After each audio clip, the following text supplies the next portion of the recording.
My ex destroyed his life after we broke up. I didn't even know why I am writing this, but everything has escalated so much that I just need to get this off my chest. I, female 33, was in a relationship for more than 14 years with my ex. Let us call him Peter Mills. It was a good relationship overall, with the normal ups and downs. But we got on well, didn't argue much, and were both quite comfortable.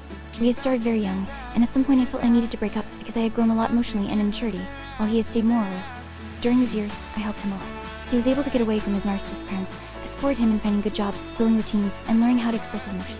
Our relationship was based on trust. There was never jealousy or major issues, and we even made it through several years of long distance.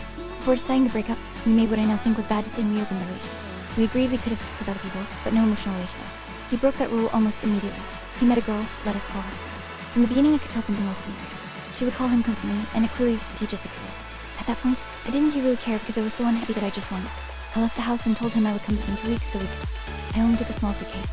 When I came back and we finally decided to break up, I found out she was already living in the house. All her clothes and belongings were there, and she had even changed the deck. It felt very strange to me. What kind of person moves into someone's home right after such a long relationship ends? The whole process was very difficult because we shared a house and had pets together, which made everything much more comfortable. He wanted to stay in the house while asking me to keep paying for it, even though I was already living miserably. It was really stressful and unfair to him. One day, I went back to the house to collect my things and asked him beforehand if she could not be there, because her friends made me feel uncomfortable and even a bit sick. When I arrived, he had broken that agreement. She was there and she started chatting at me. I was with a friend and we left the house feeling shaken and uneasy. After that, I stopped talking to him. Through mutual friends, I heard he was doing really badly, depressed, to take sleeping pills just to. About 4 months ago, he attempted suicide after a fight with her and ended up in the hospital. She also threatened to kill herself and the police ended up at their house. Because of the nature of the situation, the domestic violence protocol was activated. In general, I think these systems are very important and necessary, and they work well, but in this case things feel much more comfortable. That was the situation in Elise. Suddenly, I started receiving calls from my ex, and also from mutual friends warning me that something serious was happening. They had a physical fight, and she is now reporting him to the authorities. He texted me something like, "I am sorry for reaching out after everything I've experienced. I am at my limit, and you read the person who knows me best." I let him explain what was going on, and he told me terrible things about his current life. He says she has ruined him financially, she dosed into work, she lived entirely with him and his money, she used drugs and there were constant problems. She accused him of being abusive and narcissistic. In any other situation, I wouldn't question it, but I was with him for 14 years, and I know very well that he is not that kind of person.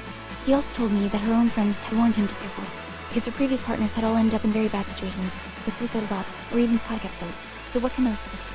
Everyone has told him the same thing, to leave, to get out of that relationship. But right now he is chained, not knowing if he will end up in prison or leave with a permanent. And I am afraid that if they don't untangle a restraining order, the situation will never truly. Hadn't he know anyone who has ever gone through something like this? Hadn't he know what to do, or how I can help, or if I should just stay out of it completely? Yesterday I replied to his messages and told him that deep down he already knows what he has to do, and that he is an abusive relationship. He apologized to me, and said that she had basically brainwashed him and me. I just didn't know where the line is between helping someone and getting pulled back into something that already hurt me so much. TLDR, I left a 14-year relationship and my ex got into one that is complete. He is now dealing with depression, legal trouble, and reached out saying he has at his limit.